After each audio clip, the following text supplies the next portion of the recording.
capítulo 12. Hechos de los Apóstoles, capítulo 12, dice: en aquel mismo tiempo el rey Herodes echó mano a algunos de la iglesia para maltratarles, y mató a espada a Jacobo, hermano de Juan. Y viendo que esto había agradado a los judíos, procedió a prender también a Pedro. Eran entonces los días de los panes sin levadura, y habiéndole tomado preso, le puso en la cárcel, entregándole a 4 grupos de 4 soldados cada uno, para que lo custodiasen, y se proponía sacarle al pueblo después de la Pascua. Así que Pedro estaba custodiado en la cárcel, pero la iglesia hacía sin cesar oración a Dios por él. Y cuando Herodes le iba a sacar, aquella misma noche, estaba Pedro durmiendo entre 2 soldados, sujeto con 2 cadenas, y los guardas delante de la puerta custodiaban la cárcel. Y aquí se presentó un ángel del Señor, y una luz resplandeció en la cárcel, y tocando a Pedro en el costado, le despertó diciendo: levántate pronto. Y las cadenas se le cayeron de las manos. Le dijo el ángel: cíñete y trae las sandalias. Y lo hizo así. Y le dijo: envuélvete en tu manto y sígueme.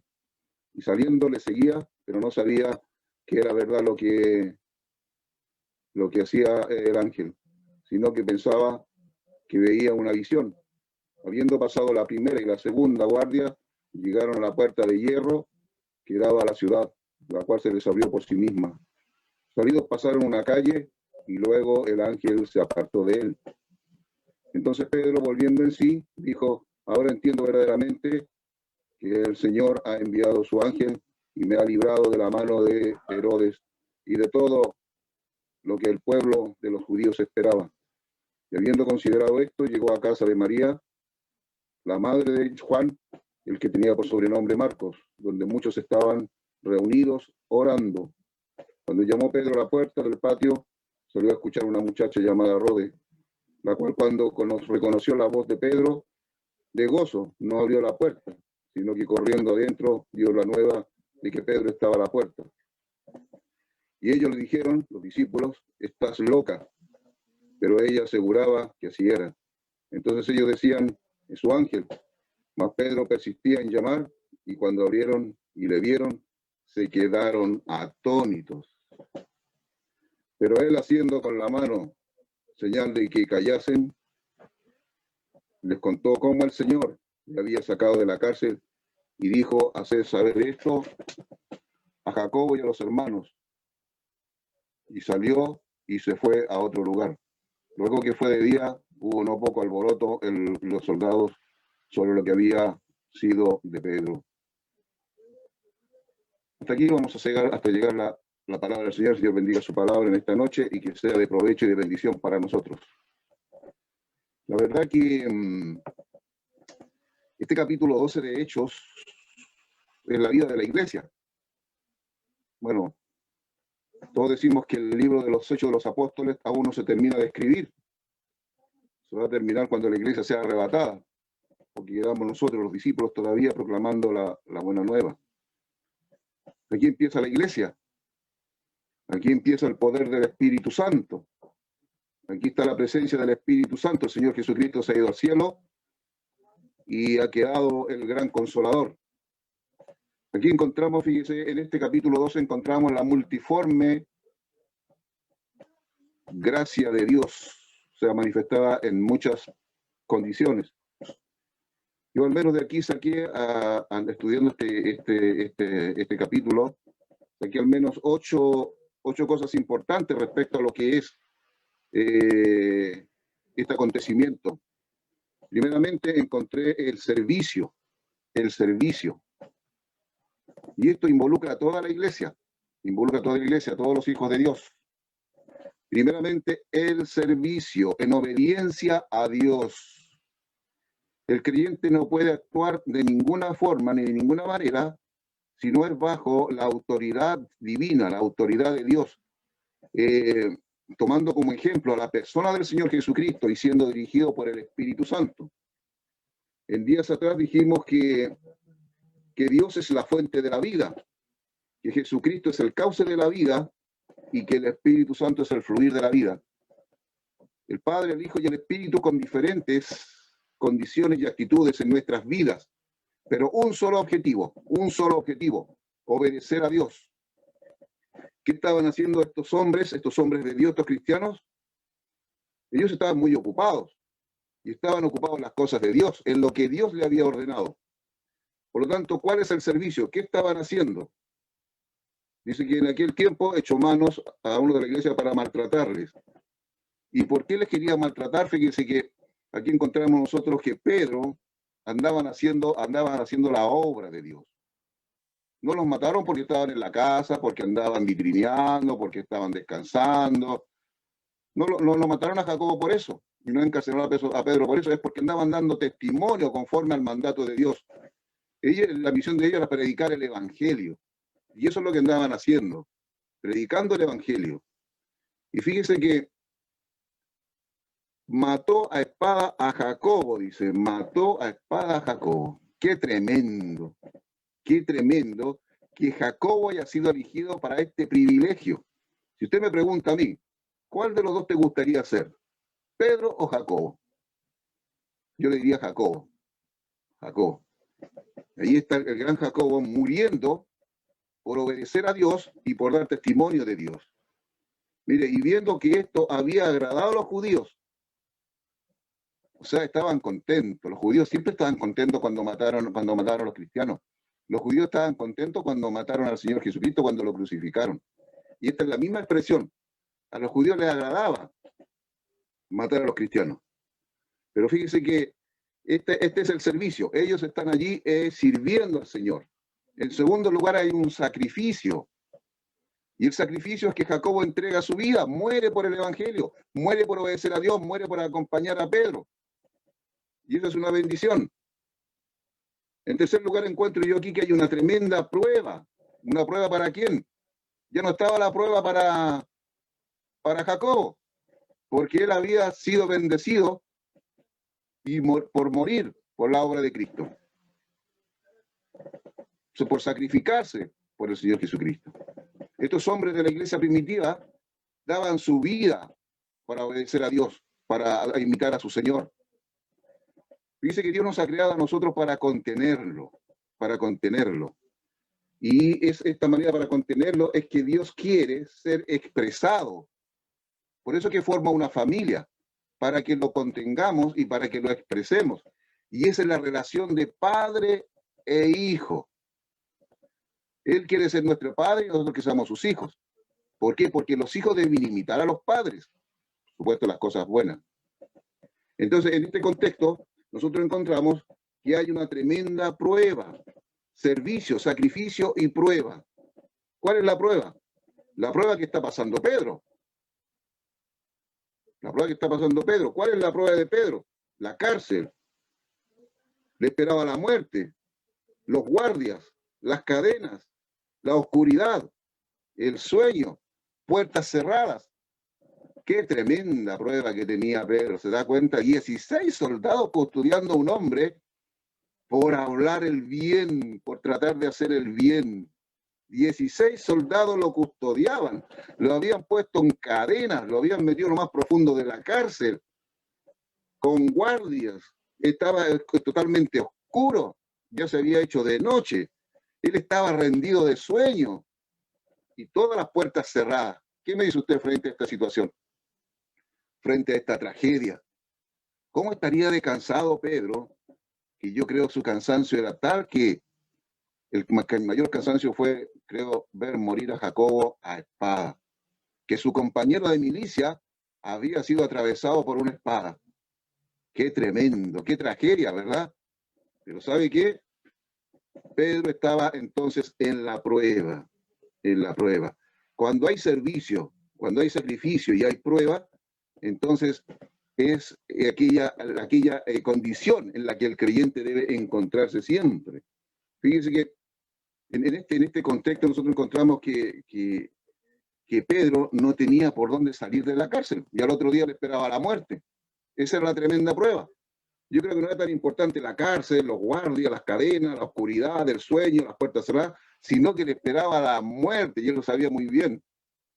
Herodes esperaba matar a Pedro. Entonces la tremenda prueba. Y fíjese que lo tomó preso y lo puso con los guardias. Así que Pedro estaba custodiado en la cárcel, dice, custodiado en la cárcel. ¿Y sabe lo que estaba haciendo Pedro? Estaba durmiendo. Estaba durmiendo. Algunos le llaman esto al sueño, a este sueño de Pedro, el sueño de la fe. Si es cierto, no está orando, pero dicen que es el sueño de la fe. Estaba rendido, andaba trabajando para el Señor, andaba haciendo la voluntad del Señor, andaba predicando el Evangelio, hablando la palabra de Dios. Andaba allí y más encima vio que mataron a su compañero a espada. ¡Qué tragedia para Pedro! Oiga. Él no tenía esperanza. Él se rindió ante el sueño de la fe, como dice un predicador por ahí. Pero qué tremendo, fíjese. Pero aquí, fíjese, hay una cosa importante. Importante. Si bien es cierto, Pedro estaba rendido de sueño y pudiésemos decir que estaba incapacitado para orar, ¿sabe lo que aparece aquí? Aquí aparece un protagonista importante. La iglesia. La iglesia. Así que dice que aquí la iglesia hacía a Dios oración sin cesar. Y esto es importante, hermanos.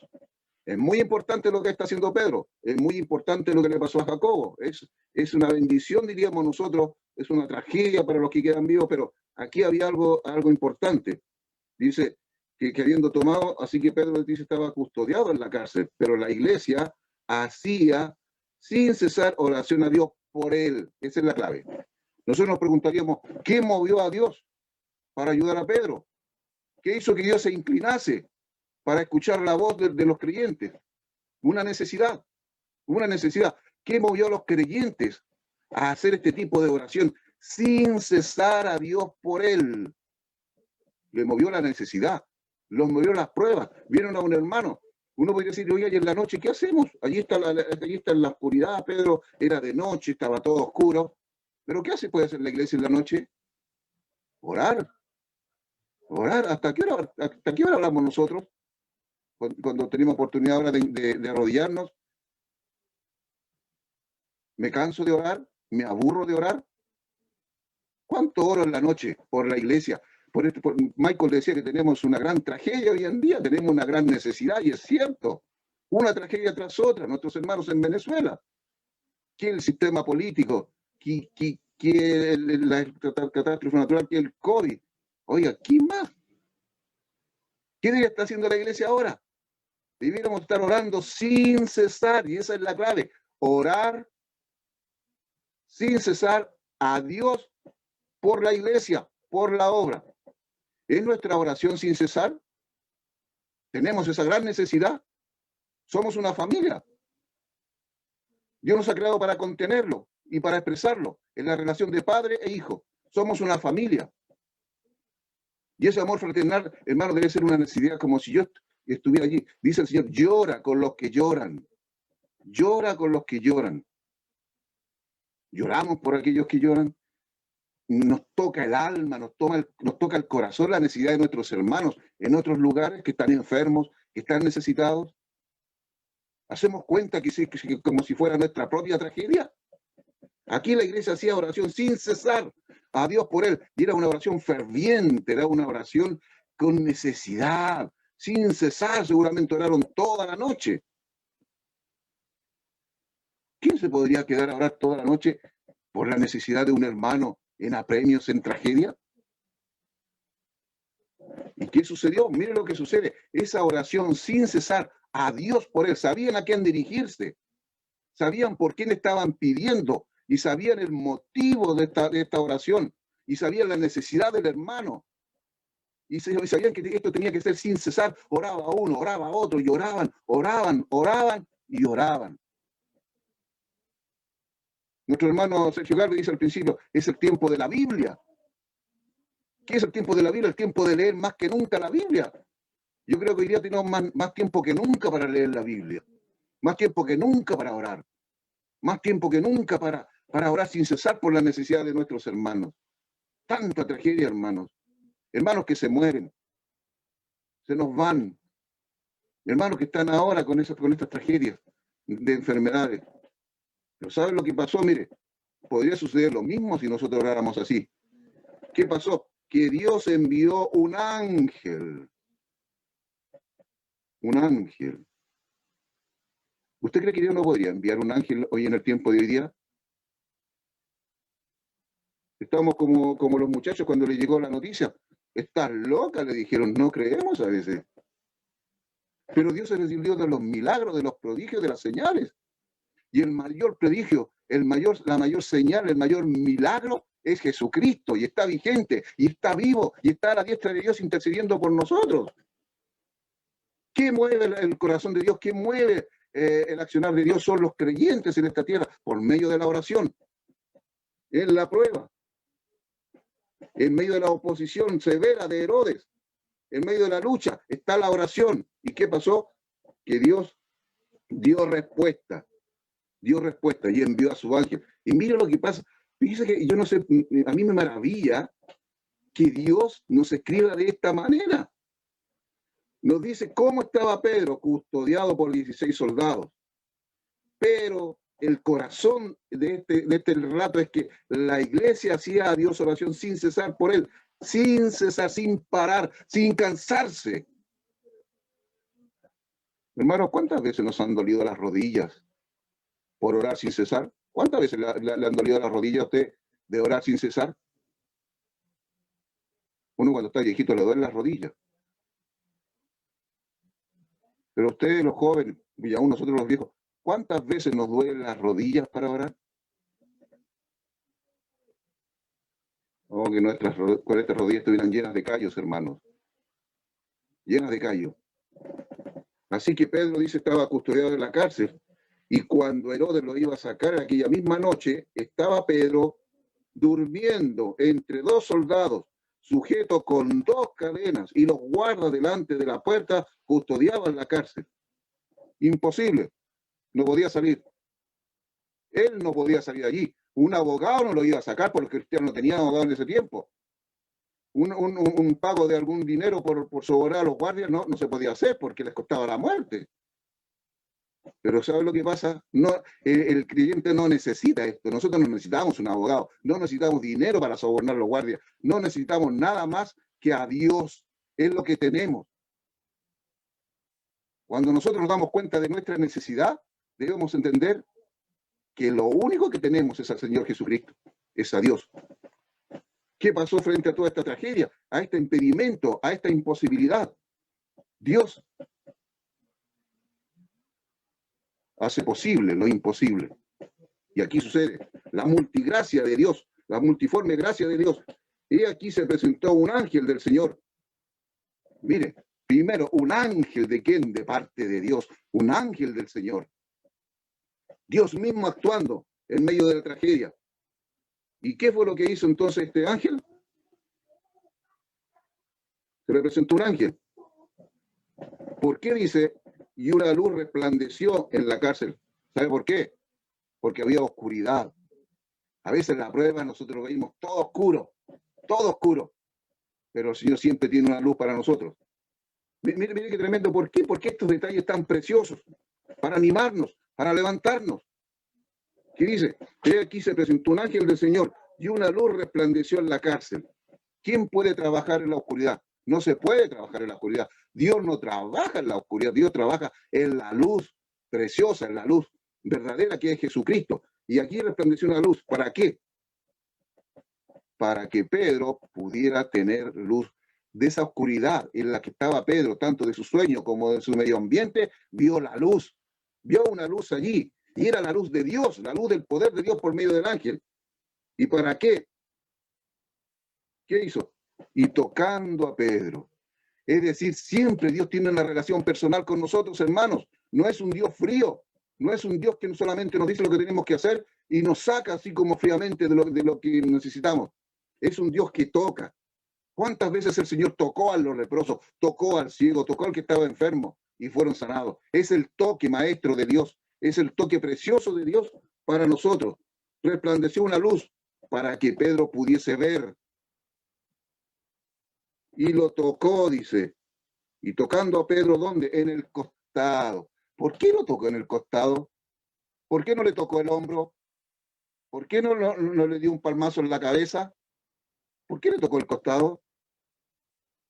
¿Sabe? El costado es una de las partes sensibles, donde debe tocarse con suavidad. Y lo tocó allí y le despertó, mire qué maravilla, diciendo, levántate pronto, levántate. Pedro estaba allí en el sueño, estaba tendido, estaba caído en esa prueba, estaba rendido, pero lo primero que hace Dios es levantarte, levantarte, y pronto, dice, y las cadenas se le cayeron de las manos. Mire qué tremendo. Él pensaba que estaba totalmente atado, sin escapatoria, pero Dios le hizo caer las cadenas. Le dijo al ángel, cíñete, prepárate y átate las sandalias. ¿Sabes que esto es extraordinario? Y estos detalles son impresionantes. Hasta ponte los zapatos, hombre. No puedes salir a pies pelados, es de noche. Átate las sandalias. Y lo hizo así. Envuélvete en tu manto. Es que Dios cuando hace las cosas, hermano, las hace perfectas. Perfectas. No las hace a la rápida. Dios no está interesado en el tiempo, hermano. Dios está interesado en lo que hacemos nosotros con el tiempo. Para él tenía todo el tiempo. Y Pedro aprovechó su tiempo en hacer todo lo que le dijo el ángel. Y le dijo, sígueme, sígueme. En las pruebas nosotros tenemos que seguir a Dios. Dios debe ir adelante. Muchas veces nosotros queremos encasillar a Dios, arutinarlo a nuestra manera y pasamos delante de Dios queriendo nosotros solucionar los problemas, hacer lo que nosotros pensamos que es lo correcto. Pero Dios debe ir adelante. Dios debe ir adelante. Y sabe, pasó la primera guardia. Pasó la segunda guardia. Y la puerta de hierro que daba a la ciudad, la cual se abrió por sí misma. ¿Sabe? Era como si tuviera tenido un dispositivo electrónico. ¡Pum! Se abrió la puerta. Así es Dios. Cuando tú piensas que no tienes salida a esto, Dios tiene la salida. Te abre todas las puertas, aunque sea de hierro forjado de ese tiempo y esté cerrada con 1000 candados. Dios te va a abrir las puertas para darte la libertad. ¿Pero por qué? Porque la iglesia oraba sin cesar a Dios por Pedro, por él. ¿Y sabe lo que pasó? Mira lo que dice. La cual se abrió por sí misma y salidos pasaron una calle y luego la desapareció. Oiga, lo llevó hasta el otro lado de la calle. Pedro, no te vayan a atropellar. Pedro, no te vaya a pasar algo por algún accidente al cruzar. Lo cruzó la calle.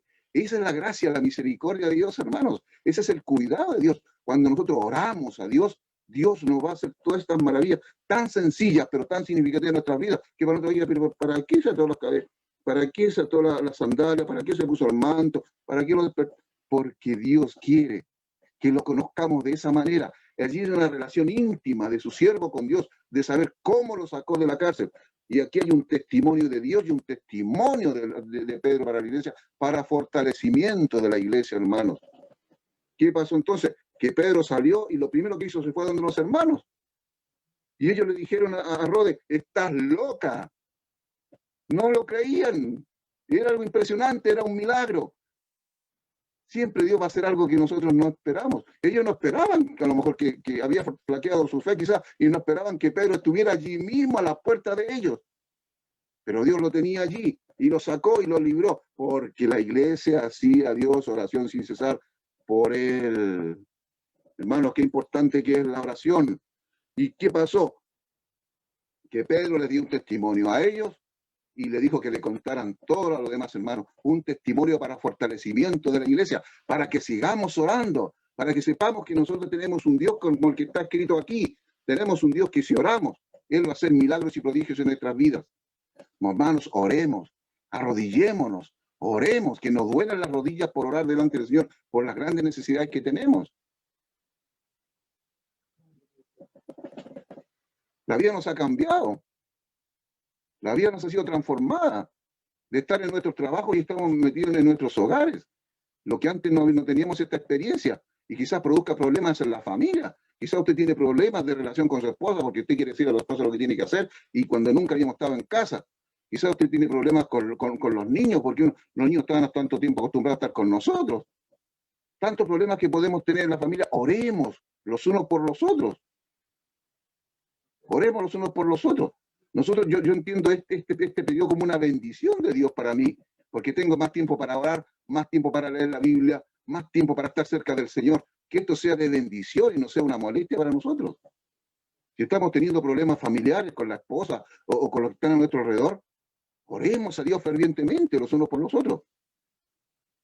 Si hay problemas, y es porque no estamos orando fervientemente como lo hacía esta iglesia primitiva, y es porque no estamos cerca del Señor, porque no estamos teniendo una cercanía con la Biblia, como dice Sergio. El tiempo de la Biblia es hoy tenemos que comer la Biblia, tenemos que beber la Biblia, tenemos que practicar la oración como Dios nos dice. El ejemplo del Señor Jesucristo que oraba por todos. Dios quiere usarnos, hermanos, no solamente en la obra, sino también en la oración. ¿A quién usó para alimentar a los 5.000? El Señor hizo su parte, oró al Padre, hizo el milagro y los discípulos hicieron sus partes. Cuando el Señor llegó frente a la tumba de Lázaro, oró al Padre nuevamente, nuestro Señor Jesucristo. ¿Pero quiénes sacaron la piedra? Los discípulos. Hermanos, cuando tenemos una prueba, tenemos que orar. Esa es nuestra parte. Y la otra parte la da el Señor, como lo hizo con Pedro. Que el Señor nos fortalezca, que el Señor nos ayude a orar, que nos duelan las rodillas orando. Que cansemos a Dios de tanto escucharnos. Una oración ferviente, sin cesar a Dios por todas nuestras necesidades, en medio de nuestra familia, nuestras esposas, nuestros hijos, nuestros hermanos en aflicción. Tantas cosas que tenemos por qué orar, hermanos. Cuando debiéramos, como decía Sergio, estar gozando al Señor Jesucristo, estar gozando de su presencia en nuestra alma, estar gozando de su paz. Dice que el gozo ha sido cumplido en nosotros. ¿Es verdad eso? ¿Será verdad? ¿O somos creyentes amargados con problemas? No, ¿sabe qué? Me cambió la vida, porque hoy, no sé, no estaba acostumbrado a estar en mi casa, así que me cambió la vida. No, es un tiempo de bendición, hermano. Oremos a Dios sin cesar.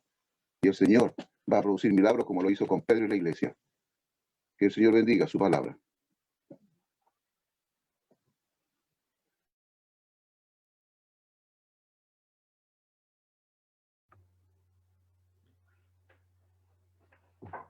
Muchas gracias a los hermanos que nos han compartido en esta tarde la palabra del Señor. Les invito para que oremos.